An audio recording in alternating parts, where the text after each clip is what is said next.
ఏమాత్రం నిర్లక్ష్యంగా ఉండకుండా ప్రభువుని మీరు స్తుతిస్తూ అనేక మందికి మీ సాక్ష్యం ప్రోత్సాహంగా బలంగా ఉండడానికి సాక్ష్యం చెప్పాలని మనం చూస్తున్నాం. దేవుడి కృప వలన వారు మనం ప్రార్థన చేసిన విధంగా మరి సిస్టర్ ఐసీయూలో వచ్చి డిశ్చార్జ్ చేయాలి. ఈరోజు మరి స్ట్రైట్ గా దేవుడి సన్నిధికి రావడం చాలా సంతోషం. ప్రభు చేసిన సహాయం బట్టి నా హృదయం నేను ఎంతో ఆనందిస్తున్నాను. లేక మరి నేను పోయిన వారం వెళ్ళినప్పుడు ఆమెకి బ్లడ్ ఎక్కిస్తున్నాను, ఐసీయూలో ఉంచి ఉన్నాను. కానీ ఈ వారం దేవుడు తీసుకుని వచ్చినందుకు దేవుడిస్తూ మరి కల్పనా సిస్టర్ యొక్క ఆపరేషన్ కూడా దేవుడు చక్కగా జరిగించారు. కానీ దగ్గు ఎక్కువగా ఉండడం వల్ల ఇది ప్రాబ్లంగా ఉంది. వారి కోసం కూడా ప్రార్థన చేయాలని మనం చూస్తున్నాం. దేవుడు చేసిన ప్రతి మేలును బట్టి దేవుడికి వందనాలు. రెండవది, ఈ యొక్క సోమవారం మన యొక్క స్థలాన్ని గురించినటువంటి ఒక కీలకమైనటువంటి ఒక టాక్ ఉంది. ఇది చాలా ఫైనల్ టాక్. దీని విషయంలో చాలా ఆలోచిస్తూ ఉన్నాం. కొన్ని డాక్యుమెంట్స్ మనం అడిగాం, వాళ్ళు మనకి ఇచ్చారు. ఇంకా ఒకటి అత్యవసరమైనది రావాల్సి ఉంది. మరి దాని గురించి ప్రార్థన చేస్తున్నాను. రేపు దాని గురించి ఒక ఫైనల్ టాక్ ఉంది. కాబట్టి రాత్రి మీ అనుదినం మీ యొక్క ప్రార్థనలు, రెగ్యులర్ ప్రేయర్లు, ప్రభా మా స్థలం విషయంలో మీ సహాయాన్ని, మీ చిత్తాన్ని విడుదల చేయండి, రేపు మీ అద్భుతం జరుగునట్లు సహాయం చేయమని చెప్పి మీ అందరూ కూడా ఈ రాత్రికి మీరు ప్రార్థన చేయాలని మీ ప్రేమతో మనం చేస్తున్నాం. మంచిది. దేవుడి వాక్యాన్ని మనం ధ్యానం చేస్తున్నాం. గత 2 వారాలుగా మనం ధ్యానం చేసుకున్నటువంటి పరమ కుమ్మరి అనేటువంటి టాపిక్ ని మరి ఒకసారి ఈ వారం ప్రభు మనకు అనుగ్రహించే వాక్యం ద్వారా మనం ధ్యానం చేస్తున్నాం. 20వ గ్రంథం 18వ అధ్యాయం 1 నుండి 5 వచనాలు నేను చదువుతాను. 6 వచనాలను చదువుతాను. బైబిల్ గ్రంథాలు తీసి మీరు జాగ్రత్తగా వాక్యాన్ని మీరు చూడాలని మనం చేస్తున్నాను. రైట్. యెహోవా యొద్ద నుండి యిర్మీయాకు ప్రత్యక్షమైన వాక్కు, నీవు లేచి కుమ్మరి వాని ఇంటికి పోము, అక్కడ నా మాట నీకు తెలియచేయుదును. నేను కుమ్మరి వాని ఇంటికి వెళ్ళగా వాడు తన సారి మీద పని చేయించుండెను. కుమ్మరి చికట మడుతో చేయించున్నకుండా వాని చేతిలో విడిపోగా ఆ జిగట మను మరలా తీసుకుని కుమ్మరి తనకు యుక్తమైనట్లుగా దానితో మరి ఒక కొండ చేశాను. అంతటి యెహోవా వాక్కు నాకు ప్రత్యక్షమై ఇలాగ సెలవిచ్చాను, ఇశ్రాయేలీయులారా, ఈ కుమ్మరి మంటికి చేసినట్లు నేను మీకు చేయలేనా? ఇదే యెహోవా వాక్కు. జిగట మను కుమ్మరి చేతిలో ఉన్నట్లుగా ఇశ్రాయేలీయులారా, మీరు నా చేతిలో ఉన్నారు. ప్రార్థన చేద్దాం. సర్వశక్తిమంతుడా, మీ పరిశుద్ధ పాదాలకు స్తోత్రాలు తండ్రి. మీ స్వరాన్ని మేము వినడానికి మా పరమ కుమ్మరి అయిన మీ సన్నిధిలోనికి మేము వచ్చాము. మాతో మీరు మాట్లాడతానన్నారు. ఖచ్చితంగా మాతో మీరు మాట్లాడతారు. ఈరోజు మాకు అవసరమైన విధంగా మీరు మాతో మాట్లాడమని, మీ సహాయం అనుగ్రహించమని, వాక్యాన్ని మా అందరికీ అర్థమవునట్లు విరిచి పంచమని యేసుక్రీస్తు వారి ద్వారా ప్రార్థిస్తున్నాను పరమ తండ్రి. ఆమేన్. రైట్. గట్టిగా దేవునికి స్తోత్రం చెల్లిద్దాం. హల్లెలూయా. Praise the lord. కుమ్మరి అంటే ఎవరని చెప్పాను? కుమ్మరి దేనితో పని చేస్తాడు? కుమ్మరి మట్టితో పని చేస్తాడు. దేవుడు మనల్ని దేనితో చేశాడు? మట్టితో చేశాడు. బైబిల్ చెప్తుంది, శరీరము మట్టిలో నుంచి వచ్చింది, అది మునుపటి వలె ఏమైపోతుంది? మట్టిలోనికి వెళ్ళిపోతుంది. ఆత్మ తాను సంగిన దేవుని దగ్గరికి వెళుతుంది అని. మట్టిలోకి ఖచ్చితంగా శరీరం వెళ్ళిపోతుంది. దేవుడు నేల మట్టితోనే మనిషిని చేశాడు. 64వ అధ్యాయం యెషయా గ్రంథంలో మీకు చూపించాను, క్లియర్గా చెప్పాను. 64వ అధ్యాయం 8వ వచనంలో ఇశ్రాయేలు ప్రజలు అన్నారు, నీవు కుమ్మరివి, మేము జిగటమను. చెప్పండి ఏమిటి? మీరు కుమ్మరి, మేము జిగటమను.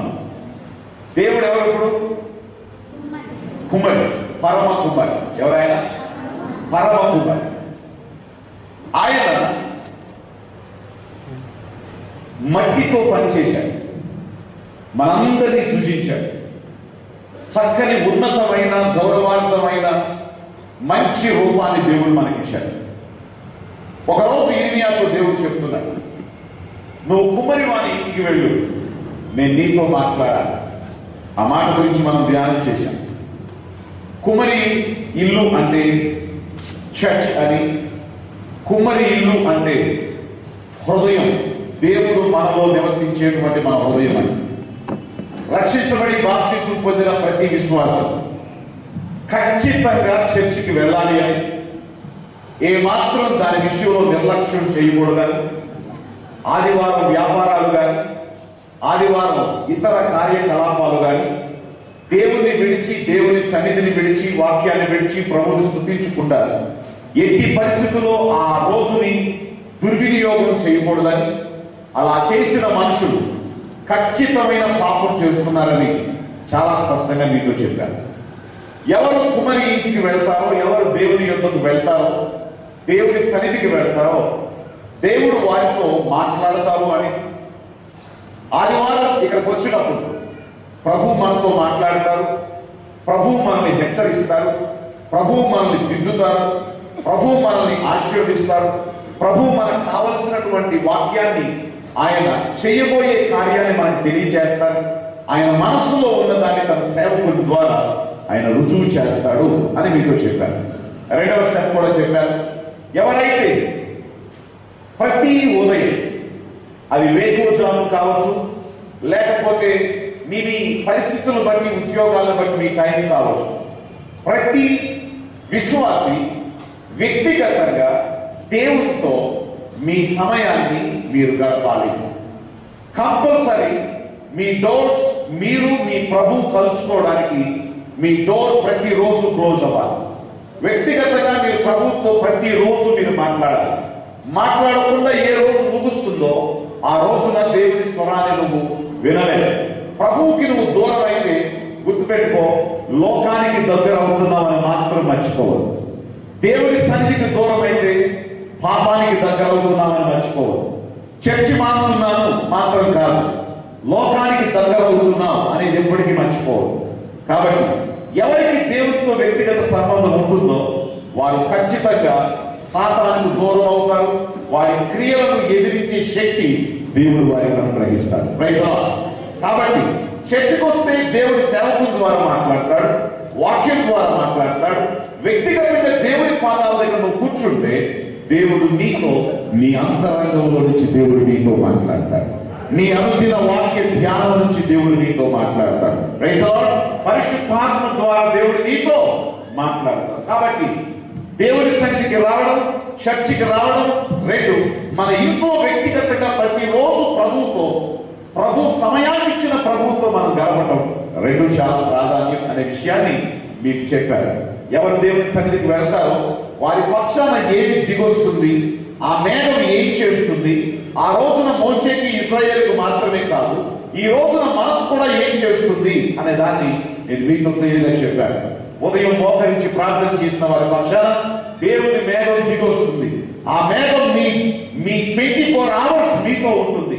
ఏ పరిస్థితినైనా మీ స్వాధీనానికి తెచ్చేటట్లుగా ఆ యొక్క శక్తి మీకు తోడుగా ఉంటుంది. Praise the lord.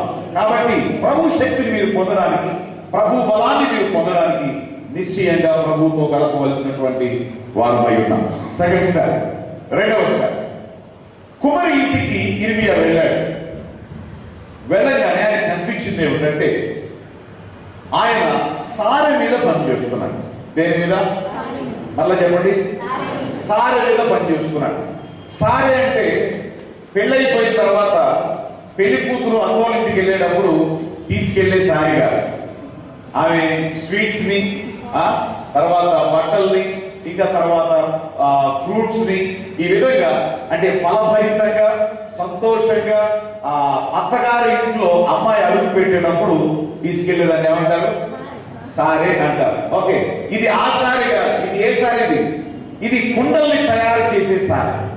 ఇది వస్తువుల్ని రూపంలోనికి తెచ్చే సారీ. కుమ్మరి చేతిలో ఉండేటువంటి సారీ. Praise the lord. సారీ మీద ఆయన పని చేస్తున్నారు. ఎంతమందికి తెలుసు సారీ? సార్ చూడండి మీ స్క్రీన్ లో చూస్తారా? ఇది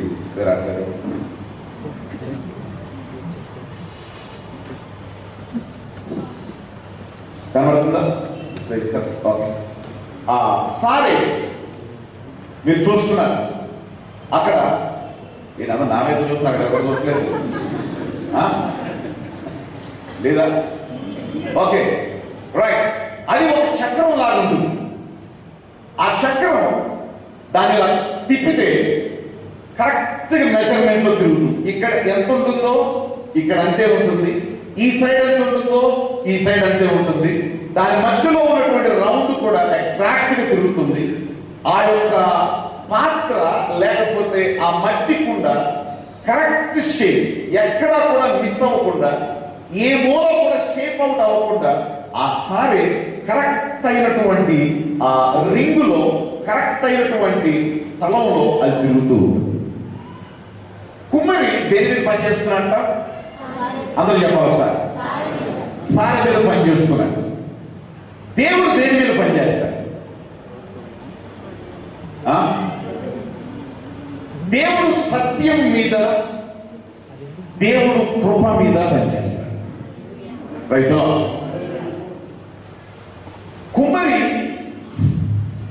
కుమ్మరి సారె మీద పనిచేస్తాడు, కానీ దేవుడు ఈ వాక్యంతో పనిచేస్తాడు. ఈ వాక్యమే సత్యం. నేనే మార్గమును సత్యము జీవమునై ఉన్నాను. యేసు ప్రభువు చెప్పారు, నేనే సత్యాన్ని. ఎవరైనా నేనే వాక్యమై ఉన్నాను. ఆయన ఏమై ఉన్నాడు? వాక్యమై ఉన్నాడు.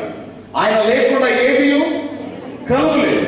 సో దేవుడు ఏం చేసినా, ఏ పని చేసినా he works through the word of God. He works through Jesus Christ. ఆయన వాక్యం ద్వారా, ఆయన కుమారుడైన యేసుక్రీస్తు ద్వారా, ఆయన పరిశుద్ధాత్మ ద్వారా, ఆయన కృప ద్వారా, ఆయన పద్ధతిలో పనిచేస్తారు. సాయదేవి గుర్తు క్రమానికి, పద్ధతికి, వాక్యానికి, ఒక క్రమశిక్షణకి సాదృశ్యం. దేవుని స్తోత్రం. దేవుడు కూడా క్రమంగా, పద్ధతిగా పనిచేస్తాడు. నువ్వు కోరుకున్నట్టు ఆయన పనిచేయడు. ఎవరికో ఇష్టమైనట్టు ఆయన పనిచేయడు. నువ్వు అలా ప్రవర్తిస్తుంటే ఊరుకోడు. రక్షించబడి బాప్తిస్మం పొందిన మనందరం మనం ప్రవర్తించాల్సింది మనకిష్టం వచ్చినట్లు కాదు, మన కోరిక కలిగినట్లు కాదు, మనకు సేఫ్ అయినట్లు కాదు, మనకు బెనిఫిట్ గా ఉన్నట్టు కాదు. ప్రతి విశ్వాసి ప్రవర్తించాల్సిన విధానం ఏమిటంటే, దేని బట్టి? దేవుడు మనకు అనుగ్రహించిన ఈ దిక్సూచిని బట్టి, దేవుడు మనకు అనుగ్రహించిన ఈ సత్యాన్ని బట్టి, దేవుడు మనకు అనుగ్రహించిన ఈ సారితో మనం కూడా పనిచేయాలి. హల్లెలూయా. నువ్వు తీసుకున్న నిర్ణయం వాక్యానుసారమా కాదా? నువ్వు నడుస్తున్నటువంటి నడత దేవుడికి ఇష్టమా కాదా? నువ్వు ఆలోచిస్తున్న ఆలోచన పరిశుద్ధాత్మకు అనుకూలమా కాదా? ఎప్పుడు మర్చిపోకూడదు. దాన్ని బెరీజు వేసుకుంటూ ఉండాలి. ఎప్పుడు ఆ విధంగా నువ్వు ప్రవర్తిస్తావో నీ ప్రవర్తన దేవుడికి ఏమవుతుంది? ఇష్టమవుతుంది. ద్వితీయోపదేశకాండం 28వ అధ్యాయం 1వ వచనంలో ప్రభువు చెప్పారు, మీరు నా మాటలు శ్రద్ధగా విని దాన్ని మీరు ఆశ్చర్యించిన మీకు ఏమి కావాలో అడగండి, వాటిని ఇస్తాను. ఇదిగో ఈ ఆశీర్వాదాలన్నీ మీ మీదికి దిగి వస్తాయి. ఎప్పుడు? నా మాట మీరు శ్రద్ధగా విని దాన్ని మీరు గైకొనిన ఆచరించిన వాక్యాన్ని. కాబట్టి ఎవ్రీ క్రిస్టియన్ ఒక బేసిక్ వేసుకోండి. క్రీస్తు యేసే ముఖ్యమైన మూలరాయి ఉండగా అపోస్తలులు ప్రవక్తలు వేసిన పునాది మీద మనం ఏమయ్యాం? కట్టబడుతున్నాం. అపోస్తలులు ఏం బోధించారో, ప్రవక్తలు ఏం బోధించారో వాళ్ళ బోధన బట్టి ఈ రోజున మనం యేసుక్రీస్తు అనే పునాది మీద మనం ఏమవుతున్నాం? కట్టబడుతున్నాం. ఈ రోజున అబద్ధ బోధకుల యొక్క సంఖ్య పెరిగిపోవడం వల్ల, రకరకాల ఉద్రేకపూర్వకమైనటువంటి బోధలు పెరిగిపోవడం వల్ల ఈ రోజున మనుషులు క్రమం నుంచి డీవియేట్ అవుతున్నారు. మీకు లేఖనానుసారంగా చూపిస్తాను. ఇర్మియా కుమ్మరివాని ఇంటికి వెళ్ళినప్పుడు కుమ్మరివాడు సారె మీద పని చేయడం చూశాడు.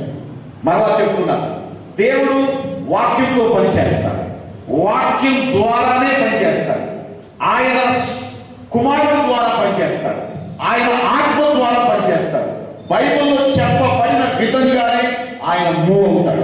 స్తోత్రం. ఫర్ ఎగ్జాంపుల్ ఒక రోజు ఈ విధంగా జరిగింది. చూడండి, 2వ సమూయేలు గ్రంథం 6వ అధ్యాయం 3-8 వచనాలు. ఒకరోజు దావీదు రాజు అయిన తర్వాత ఒక దేవుని మందసాన్ని, దేవుడు నివసిస్తున్న ఆ మందసాన్ని అభినాదాబు అనే ఒక వ్యక్తి ఇంట్లో నుంచి ఆయన తీసుకురావడం మొదలు పెట్టాడు. ఆ పిక్చర్ లో ఒకసారి మీరు చూడండి, తెలుస్తుంది. ఆయన అభినాదాబు ఇంట్లో దేవుని మందస్సు 20 సంవత్సరాలు ఉండిపోయింది. సౌలు యుద్ధానికి వెళ్ళి ఓడిపోయిన తర్వాత ఆ మందస్సాన్ని ఫిలిస్తీన్ తీసుకెళ్లారు. ఆ మందస్సం వాళ్ళ ఊర్లో పెట్టుకోవడం వల్ల వాళ్ళకు బహు కష్టాలు కలిగినాయి. దాన్ని ఎద్దుల బండి మీద, ఆవుల బండి మీద దాన్ని ఏం చేశారంటే ఆ ఇశ్రాయేలు దేశంలో తోలేశారు. అప్పుడు దాన్ని తీసుకొచ్చి అభినాదాబు అనేటువంటి వ్యక్తి తన ఇంట్లో 20 సంవత్సరాలు ఉంచుకున్నాడు. 20 సంవత్సరాల తర్వాత దావీదు ఉనికి ఆ రాజరికంలోకి వచ్చిన తర్వాత దావీదు, నేను ఇంత స్థాయికి తెచ్చిన నా దేవుడేమో ఎక్కడున్నాడో తెలియదు, ఆయన గుడి కూడా లేదు, కానీ నేనేమో ఇంత స్థితిలో ఉన్నానని తన దేవుడిని తన ఊర్లోకి తీసుకుని రావడం కోసం 30,000 మంది శూరులను తీసుకొని, పరాక్రమశాలను తీసుకొని, గొప్పవాళ్ళను తీసుకొని అతడు బయలుదేరి వెళ్ళడం జరిగింది. వెళ్ళి ఆ మందసాన్ని తీసుకొస్తున్నాడు. ఒక ఎద్దుల బండి ఎక్కించారు ఆ మందసాన్ని. ఆ మందసం ఒక బండిని తన యొక్క ఇద్దరు కొడుకుల్లో ఒక కొడుకు అయినటువంటి అభినాదాబు కొడుకుల్లో పెద్ద కొడుకు అహియోయి. చెప్పండి, ఎవరు? అహియోయి. రెండో కొడుకు పేరు ఉజ్జియా. రెండో కొడుకు ఏమో మందసం పక్కన నిలబడి నడుస్తున్నాడు. మొదటి కొడుకేమో ఆ ఎద్దుల బండిని తోలుతూ ఉన్నాడు. మందసం ఎక్కడ ఉంది? ఎద్దుల బండి మీద. చూడగా మందసం ఎద్దుల బండి మీద ఉంది. రైట్. దావీదు డాన్స్ చేస్తూ పరాక్రమశాలు ముందు లెఫ్ట్ రైట్ నడుస్తూ వెళ్తున్నారు. దావీదు మందసాన్ని తీసుకెళ్తూ ఉంటే ఒక జరగకూడని ఒక పరిణామం అక్కడ జరిగింది. ఏంటది అని అంటే, అక్కడ ఆ దేవుని యొక్క మందస్సు వెళుతున్నటువంటి బండి నడుస్తున్నటువంటి ఎద్దు యొక్క కాలట ఒక గుంటలో పడి కాలు అక్కడ స్లిప్ అయింది. బండి పక్కకు ఒరిగింది, కానీ పళ్ళ మందస్సు కింద పడిపోతుందేమో అని ఉజ్జియా ఏం చేశాడంటే చెయ్యి చాపి దాన్ని ముట్టుకున్నాడు. దాన్ని ఆపడానికి ప్రయత్నించాడు. కింద పడిపోకుండా దాన్ని నిలబెట్టడానికి ప్రయత్నించాడు. వెంటనే కరెంట్ షాక్ తగిలినట్టు తగిలి ఆ మందసాన్ని ముట్టుకోవడం వలన అక్కడే అతడు కింద పడి చచ్చిపోయాడు. మ్యూజిక్ ఆగిపోయింది. అందరూ ఆగిపోయారు. నడిచే దావీదు భయం కలిగింది. కంగారు పడిపోయాడు దావీదు. ఏం చేయాలో అర్థం కాలేదు. దేవుడు ప్రచండమైన కోపంతో ఉన్నాడని అర్థమైపోయింది. ఈ టైంలో ముందుకు వెళ్ళడం మంచిది కాదని అర్థమైపోయింది. మందసాన్ని తీసుకుని వెళ్ళి ఒకదో ఇంట్లో పెట్టి దావీదు కామ్గా ఇంటికి వెళ్ళిపోయాడు. జాగ్రత్తగా గమనించాలి. ఎందుకు ఆ విధంగా జరిగింది? ఉజ్జియాని ఎందుకు దేవుడు చంపాడు? ఎందుకు ఉజ్జియాని చంపాల్సి వచ్చింది? బైబిల్ క్లియర్గా చెప్తుంది. మందసాన్ని తీసుకెళ్లాల్సింది దేని మీద? మందసాన్ని తీసుకెళ్లాల్సింది ఎద్దుల బండి మీద కాదు. మందసాన్ని తీసుకుని వెళ్లాల్సింది భుజాల మీద దాన్ని ఎత్తుకోవాలి. దానికి కర్రలు ఉన్నాయి చూడండి. దానికి ఇట్లా మోత కర్రలు అంటారు వాటిని. ఆ కర్రల్ని భుజాల మీద పెట్టుకొని వాటిని మొయ్యాలి. వాటిని మోసే దగ్గర కహాతీయులు అనేవాళ్ళు ఉన్నారు. ఆ కహాతీయులు మాత్రమే ఆ మందసాన్ని మొయ్యాలి. వాళ్ళు మాత్రమే అక్కడ పనిచేయాలి. దేవుడు వాళ్ళని మాత్రమే అక్కడ పనిచేసే అర్హతనిచ్చాడు. ఎవడు అక్కడ పనిచేసినా ఎట్టి పరిస్థితుల్లో దేవుడు కూరుకోడు. కాబట్టి ఇక్కడ ఏమర్థమవుతుంది? ఎవరికి దేవుడు ఇచ్చిన పనిని వాళ్ళు ఏం చేయాలి? వాళ్ళ ధర్మాన్ని వారు నడపాలి. ఒక దైవ సేవకునిగా నా కర్తవ్యాన్ని నేను నెరవేర్చాలి. ఒక విశ్వాసిగా మీ కర్తవ్యాన్ని మీరు నెరవేర్చాలి. మీరు నా స్థానంలో వచ్చి పక్కదప్ప మేము వాక్యం చెప్తామంటే మీరు ఏం చేస్తున్నట్టు? పద్ధతిని మీరు ఇస్తున్నట్టు లేక ఒక పరిచారకుడు ప్లేస్ లో ఉన్నారు. దేవుడు మీకు ఇచ్చినటువంటి పరిచార తత్వాన్ని 100% మీరు చక్కగా నిర్వర్తించాలి. ఒక క్వాయర్లో మీరు ఉన్నారు. మీరు క్వాయర్లో చక్కగా హృదయపూర్వకంగా ప్రార్థన చేసుకుని వచ్చి దేవుడి స్థలంలో నిలవబడి మీరు చక్కగా పాడాలి. మీరు ఒకవేళ ఆన్లైన్ లో ఈ యొక్క మన లైవ్ టెలికాస్ట్ చేస్తూ ప్రభు ఏ తలాంతు మీకు అనుగ్రహించాడు, ఏ టాలెంట్ మీకు అనుగ్రహించాడు, ఎక్కడ మీరు ఉపయోగపడుతున్నారు, వెదర్ ఇట్స్ మ్యూజిక్, మీరు ఒకవేళ ప్రార్థనా పనులు, లేకపోతే చర్చను చక్కగా నడిపించేటువంటి అసెట్స్ గా మీరున్నారు. ఏ పని మీకు అప్పగించబడితే ఆ పనిలో మనం ధర్మంతో చక్కగా నడవాలి. Praise lord. కానీ ఇక్కడ ఉజ్జియా ఏం చేశాడంటే తనది కాని పనిని మేలే చేస్తున్నాడు, కీడేం చేయట్లా, తప్పేం చేయట్లా. కానీ దేవుడికి నీ పని కానీ నీకు నిర్ణయించని, నువ్వు అక్రమంగా చేసేటువంటి ఏ గొప్ప పని కూడా దేవునికి అవసరం లేదు. నీ పని క్రమంగా ఉండాలి, నీ పని పద్ధతితో ఉండాలి. దేవుడు సారథిగా పనిచేస్తాడు, వాక్యంతో పనిచేస్తాడు. కాబట్టి ఆయన పరిశుద్ధులు కనుక మీరును పరిశుద్ధులై ఉండాలి. దేవుని స్తోత్రం. ఆయన నీతిమంతులు కనుక మనం కూడా ఎలా ఉండాలి? నీతిమంతులుగానే ఉండాలి. ఆయన క్రమంగా మనం కూడా ఎట్లా ఉండాలి?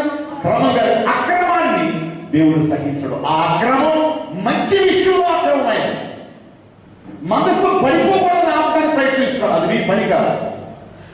దేవుడు దాన్ని స్ట్రిక్ట్ గా అతన్ని గద్దించినప్పుడు అతని ప్రాణం నుంచి పోయింది. తర్వాత దావీదు వెళ్ళి, ఎందుకు ఇలా జరిగింది? నేను చేసే పని తప్పేం కాదే, నేను దేవుని మనసును తీసుకుని వెళ్ళడం తప్పేం కాదే, ఎందుకు ఇలా జరిగిందని అతను వెళ్ళి వాక్యాన్ని ధ్యానం చేసి ఆయన శాస్త్రుల్ని పరిచయాన్ని ఆ వాక్యాన్ని తెలిసిన వాళ్ళని ఎంక్వైరీ చేసినప్పుడు వాళ్ళు చెప్పారు, ఫిలిప్పీలు మందసాన్ని వాళ్ళకి తెలియక ఎద్దులు బండి ఎక్కించారు. నువ్వు కూడా అదే విధంగా ఫిలిస్తీయులు చెప్పినట్టు నువ్వు చేస్తున్నావు. దేవుడు చెప్పినట్టు నువ్వు చేయగా, దేవుడు చెప్పినట్టు చేయకపోతే దేవుడు దాన్ని ఎట్టి పరిస్థితుల్లో అంగీకరించడు. God goes according to his order. ఆయన is a God of order అనే విషయాన్ని దాన్ని తెలుసుకున్నప్పుడు మరలా ఆయన కహాతీయులు తీసుకొని, లేవీయులు తీసుకొని ఆ బండి మీద పెట్టకుండా వాళ్ళ భుజాల మీద పెట్టుకొని ప్రభువుని వాళ్ళ భుజాల మీద అధికారిగా చేసుకొని వాళ్ళు ముందుకు నడిచినప్పుడు దేవుడు వాళ్ళ ఊరిలో వచ్చారు. గట్టిగా దేవునికి స్తోత్రం చెప్పాలి, గట్టిగా దేవునికి స్తోత్రం చెప్పాలి. హల్లెలూయా అనేసి అప్పుడు దేవుడి సన్నిధి వాళ్ళ ఊరిలోకి వచ్చింది. వాళ్ళందరూ కూడా సంతోషంగా ఆనందంగా ఆ ప్రభు యొక్క సన్నిధిని వాళ్ళు ఉపయోగించుకోవడం జరిగింది. దేవుని మహిమ కలుగుగాక. సో కాబట్టి విశ్వాసులైన మనం ఫస్ట్ సెట్ మీతో చెప్తున్నాను, కుమరి సారె మీద పనిచేస్తాడు, దేవుడు కూడా వాక్యంతో క్రమంగా పనిచేస్తాడు.